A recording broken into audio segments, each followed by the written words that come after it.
কষ্টের কথা বলি, এই যে অনেক গালিগালাজ খাই, কিন্তু বাংলাদেশে ইদানিং কিছু ভাইয়েরা মাদ্রাসাও দেয় ব্যবসা করণের লিগে। এই দেখবেন কত গালি যে আমারে দিবে। মাদ্রাসা কি এটা ব্যবসার জিনিস? দিচ্ছে, যত গালি দেখ দেখ, আমার তাতে কিছু আসে যায় না। কিন্তু আল্লাহর নামে কসম করে আমি আমার বুকে হাত দিয়ে বলতে পারি, যারা মাদ্রাসা দেয় শুধুমাত্র ব্যবসার উদ্দেশ্যে, তারা ইসলামের সাথে গাদ্দারি করতেছে। আমাদের জীবনের মাদ্রাসার জীবন শুরু হয়েছে গাছতলা থেকে। আমার মনে আছে, আমি তো কাউমিতেও পড়া ছাত্র, আপনারা জানেন, কাউমি, আলিয়া, কলেজ সববিধি পড়ছি। আমাকে যখন বরুড়াতে নিয়ে ভর্তি করা হয়, প্রথম দিনের ক্লাস করছি কাঁঠাল গাছের নিচে। কিসের নিচে? আর এখন এসি রুম। মাদ্রাসা দেওয়ার আগে চিন্তা করে 300 ছাত্র হইলে আবাসিক না থাকলে আমার লাভ হবে না। চিন্তা আছে না নাই? আমি কোনো আপনাকে নির্দিষ্ট করে কাউকে গালি দিচ্ছি না, আমি শুধু আফসোসের কথা বলছি। গাছতলায় পরে হাজার হাজার মুহাদ্দিস আলেম তৈরি হয়েছে, কিন্তু এসি রুমে পড়ে একটা বাঘের বাচ্চা তৈরি করা যায় নাই।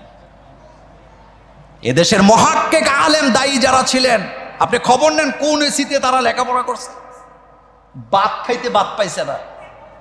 লজিং ছিলাম আমাদের যুগে, কালকেও ছেলেদের সাথে শেয়ার করছিলাম, লজিং ছিলাম। এটা কোনো খারাপ বিষয় না। আগে বাড়িতে বাড়িতে লজিং হুজুর ছিল কিনা? এটা খারাপ না। কথা বলি, আগের লোকগুলা দরিদ্র ছিল, কিন্তু মনটা অনেক। এখন আপনি কারো বাড়িতে মাদ্রাসা ছাত্র পাবেন না। আমরা মাদ্রাসায় পড়ছি লজিং। করলার সিজনে সকালে করলা, দুপুরে করলা, রাতে কি করলা। আলু যখন আসতো, আলু সকালে আলু ভাজি, দুপুরে আলুর ডাল, রাত্রে আলুর ডাল। খানা কখনো মর্যাদা দেয়নি। আর এখন হোস্টেলে থাকে, সকালে ডিম, দুপুরে গরু, রাতে মাছ। এরপরও মা বাপে কয় আমার ছেলে এই খানা খাইয়া অভ্যাস নাই। তো তোমার ছেলে এগুলি না খাইয়া অভ্যাস না থাকলে তুমি এটারে বিষ খাওয়া মেরে দাও। কোরআন হাদিসের প্রতি, কোরআনের প্রতি, আল্লাহ কোরআনের যে মোজেজা আছে, যতগুলা মোজেজা, তার ভিতরে একটা মোজেজা হলো কোরআন যেভাবে মানুষ মুখস্থ করতে পারে, পৃথিবীর কোনো বই পুস্তকে এভাবে মুখস্থ করতে পারে না। আপনি মাদ্রাসা এতিমখানাগুলোতে যায় দেখেন, আলুর ডাল, মুসুরির ডাল রান্না করে, মুসুরি খুঁজে পাওয়া যায় না। এই রকমের পাতলা ডাল খাইয়া 5 মাসে 6 মাসে পুরা কোরআন হেফজ করে হাজার হাজার ঘটনা পাবে। ইনশাল্লাহ আমাদের ঝুমুরেও মাদ্রাসা হবে, হবে কিনা? 1 টাকাও যেন আমরা এখান থেকে ব্যবসা না করি। আর একক আধিপত্য এই মাদ্রাসা কারো ব্যক্তি নয়। আমি আজকে আপনাদেরকে বললাম, অলরেডি কিন্তু আমরা কাজ শুরু করছি। আমাদের সয়েল টেস্ট ইতিমধ্যে শেষ হয়েছে, ডিজাইনের কাজ চলবে, মাদ্রাসা আপনারা দেখতে পাবেন। এবং এই ঝুমুরে যে মাদ্রাসা হবে, আমি যদি বেঁচে থাকি, আমি মরে গেলে ওই দায়িত্ব আমার নাই। আমি যদি বেঁচে থাকি অবশ্যই দেখায় দিব ব্যবসা ছাড়া কিভাবে মাদ্রাসা করতে হয়, ব্যবসা ছাড়া কিভাবে ভালো লেখাপড়া হয়। এমন একটা প্রতিষ্ঠান আমরা করতে চাই, ইনশাআল্লাহ। হবে তো? আপনাদের ভালোবাসা লাগবে, আপনাদের সাপোর্ট লাগবে, ভালোবাসা লাগবে। আজকে ঘোষণা দিলাম, যেহেতু সয়েল টেস্ট হয়ে গেছে, এই মাদ্রাসাকে নিজের সন্তানের মতো মনে করবেন। এই মাদ্রাসাকে আপনার ঐতিহ্য, ভালোবাসা, আপনার মর্যাদা মনে করবেন, এবং এটা আজকের থেকে মাথায় ঢুকাবেন। এই ঝুমুরের মাদ্রাসা আমার মান, আমার সম্মান, আমার আখেরাত, আমার দুনিয়া। ইনশাআল্লাহ এই মাদ্রাসার কারণে কিয়ামতে আপনি মুক্তি পাবেন। এক যাক ক্যান্টনমেন্ট কেন্দ্রিক, এক যাক আমার যুবক ভাইয়েরা, যারা নিজেদের ব্যবসা বাণিজ্য নিয়ে সারাক্ষণ ব্যস্ত থাকে, তারা এই মাদ্রাসার জন্য শ্রম দিচ্ছেন, অর্থ দিচ্ছেন, সময় দিচ্ছেন। যারা হাজারো কাজ ফেলে, যাদের 1 মিনিটের সময় অনেক বেশি, আমরা তাদের জন্য দোয়া করব।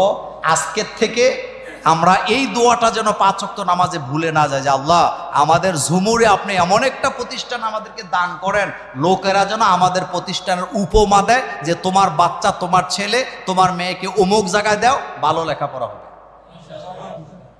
অনেকে ফোন দেয় যে হুজুর ভালো মানের প্রতিষ্ঠান চাই। ব্যবসার চিন্তা থাকলে প্রতিষ্ঠান দিয়ে ওই প্রতিষ্ঠান ভালো করা যায়? এই জন্য আপনাদের পরামর্শ, ভালোবাসা, অর্থ, সম্পদ যে যেভাবে পারেন সহযোগিতা করার অনুরোধ করছি। রাসূল সাল্লাল্লাহু আলাইহি ওয়াসাল্লাম খতিব ছিলেন না? আমাদের মতো জিলাপির আশায়? আচ্ছা, আপনাদেরকে যদি আমি প্রশ্ন করি যে রাসূল সাল্লাল্লাহু আলাইহি ওয়াসাল্লাম 23 বছর খতিব ছিলেন, কোনদিন রাসূল সাল্লাল্লাহু আলাইহি ওয়াসাল্লাম 20 টাকা হাদিয়া পাইছে নামাজের পরে একবারও কি করছে? কথা কন না যায়? কিন্তু আমাদের খতিবদের অবস্থা কি? হাদিয়ার অভাব নাই। আপনারা অবশ্য বুঝেন, এই জন্য দেন টেন না। আমার মনে হয় না যে এই 2 বছরে আমি পাইছি নাকি। কাশেম ভাই দিছেন আপনারা আমাকে? চাইছিনি? চাওয়ার কোনো ইচ্ছা আছে? 2 বছরের উপরে চলে। আপনি জিজ্ঞেস করেন কমিটিকে, কোনোদিন বলছি যে আমার টাকা লাগবে? জিজ্ঞেস করেন। অথবা আমি বলেছি যে আমার এত টাকা দিতে হবে? একবারও বলি নাই। গত বছরও ঢাকা থেকে 60,000 টাকার অফার আসছে। গত বছরের কথা বলি, 60,000 বলছে আরো লাগলে আরো দেবো, আপনি আমাদের এখানে জুমা পড়াবেন। রাজি হইছি? হই নাই। টাকার পিছে ঘুরি নাই, এটা ভিন্ন বিষয়। এটা কেন বললাম জানেন? রাসূল সাল্লাল্লাহু আলাইহি ওয়াসাল্লাম খতিব ছিলেন। জুমার খুতবায় প্রতি সপ্তাহে তিনি তার বক্তব্য পেশ করতেন, জাতিকে দিক নির্দেশনা দিতেন। আর আমার দেশের খতিবরা 120 টাকা দিয়া একটা জাল হাদিসের খুতবার নামে 12 ছন্দের 14 খুতবা কিনে পড়তে পড়তে জীবন কাটায়া দেয়। মুসল্লিদের সামনে হক কথা বলতে পারে না, এমন খতিবের প্রয়োজন নাই। তুমি খতিব বুক ফুলাইয়া হক কথা বলবা, তুমি পারো না, খুতবা দেওয়ার অধিকার নাই। কারণ এই মিম্বর তোমার বাপের নয়, এই মিম্বর উপহার দিয়েছেন মুহাম্মাদুর রাসূলুল্লাহ সাল্লাল্লাহু আলাইহি ওয়াসাল্লাম। এটা রাসূল সাল্লাল্লাহু আলাইহি ওয়াসাল্লাম দিছে। এটা কে দিয়েছেন? রাসূলুল্লাহ সাল্লাল্লাহু আলাইহি ওয়াসাল্লাম দিছে। এই মিম্বরে যখন দাঁড়াবি, জিলাফির ওয়াজ বাদ, কোরআন হাদিসের কথা বলো, আল্লাহর জমিনে আল্লাহর দ্বীন কায়েমের কথা বলো বেটা। কিন্তু পারে না, এই আশায় থাকে না। এরপরে বলেন তো, রাসূল কারীম সাল্লাল্লাহু আলাইহি ওয়াসাল্লাম প্রধান বিচারপতি ছিলেন না? কোনো সন্দেহ আছে? কি বিচার ছিল রাসূলের! আমি প্রত্যেকটা নোটের মধ্যে এক ঘন্টা করে আপনাকে বলতে পারবো, কিন্তু আমার তো সময় নাই। আচ্ছা বলেন তো, রাসূল কারীম সাল্লাল্লাহু আলাইহি ওয়াসাল্লাম কি শিক্ষক ছিলেন না? কেমন শিক্ষক ছিলেন? রাসূল ছাত্র বুঝে বক্তৃতা দিতেন। আমাদের দেশে কিছু শিক্ষক আছে, ছাত্র বুঝলো না বুঝলো হেবেটার এটা খবর নাই। চিন্তা কি? মাল মাল মাল